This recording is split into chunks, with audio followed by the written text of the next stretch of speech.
अब हम गीता के द्वितीय अध्याय में आते हैं, जिसे कि सांख्य योग का नाम दिया गया है। पहले अध्याय में हमने देखा अर्जुन विषाद से घिरा हुआ अपने रथ के आसन पर गिर पड़ता है, बैठ जाता है। परंतु श्री कृष्ण कहते हैं कि अहिंसा अवश्य होनी चाहिए, परंतु डर कर अहिंसा नहीं, वीरता से अहिंसा होनी ही सही ढंग है। श्री कृष्ण उसे उसकी स्थिति से अवगत कराते हैं। एक मनुष्य अपने को सही ढंग से नहीं माप सकता यदि वो रोगपूर्ण दुखद मानसिकता से घिर जाता है तो दुख खेद से भरा हुआ मन मस्तिष्क अंतर पहचानना बंद कर देता है। एक व्यक्ति को शांत और एक चित्त होना चाहिए, तब सही निर्णय होता है। इसी कारण गीता का द्वितीय अध्याय का ये भाग बहुत महत्वपूर्ण है। श्री कृष्ण हमें शिक्षा देते हैं कि जीवन के युद्ध से भाग जाना सही मार्ग नहीं है। हम विभिन्न तर्क दे सकते हैं, हम समस्या से दूर भागकर जा सकते हैं, परंतु प्रत्येक मानव में एक पुरुषत्व भरी शक्ति होती है, उसे नहीं नकारना चाहिए। अंतःकरण से नहीं, ऊर्जा शक्ति लाकर इससे जूझना चाहिए। इस प्रकार हमारे अंदर सकारात्मक विचार आते हैं और फिर मन स्थिर होता है परिस्थिति को ठीक से जांचने के लिए। आपका क्या कर्तव्य है, ठीक से मालूम होना चाहिए।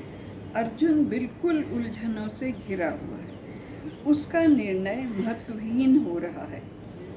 जब अर्जुन बिल्कुल दयनीय स्थिति में विषाद से भरा हुआ है, तब श्री कृष्ण उससे कहते हैं, यदि परिस्थितियां हमारे हाथ से बाहर भी हों तभी हम रुदन कर सकते हैं। जब एकदम हमारे हाथ में न हो तभी हमें रोना चाहिए, तभी हमें रुदन करना चाहिए, वरना उनसे संघर्ष करना चाहिए।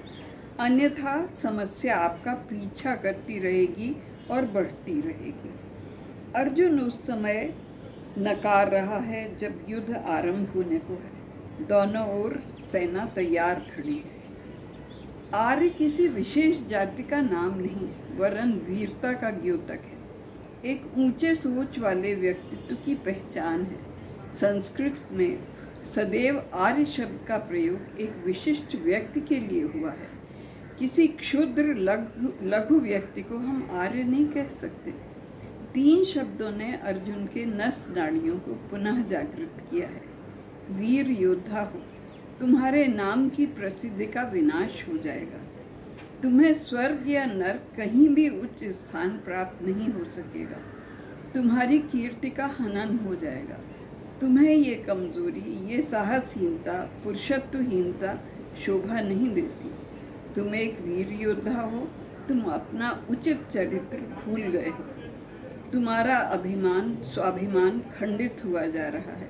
मैं तुम्हारे व्यक्तित्व का बहुत आदर करता हूँ, पर ये स्वभाव जो तुम दर्शा रहे हो तुम्हें शोभा नहीं देता, तुम्हारे चरित्र पर ठीक नहीं बैठ रहा। ये कृष्ण की अर्जुन से सकारात्मक प्रेरणा है। ये सत्य नहीं है। तुम्हें किसी माया ने आ घेरा है। तुम्हें इतना हीन विचारहीन होना ठीक नहीं लग रहा।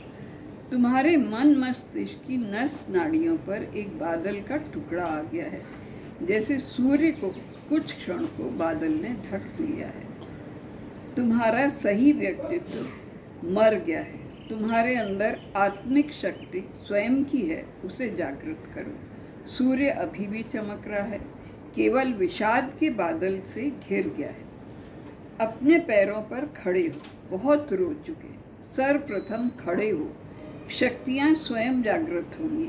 प्रशंसा भरे शब्द ही बहुत शक्तिदायी होते हैं जब आप घनघोर दुख से घिरे होते हैं। कायरता और विशिष्टता साथ साथ नहीं चल सकती। कमजोर व्यक्ति में गुण कहाँ से पाओगे? धर्म भीरु व्यक्तित्व कुछ ही में पाया जा सकता है। हे अर्जुन, तुम वही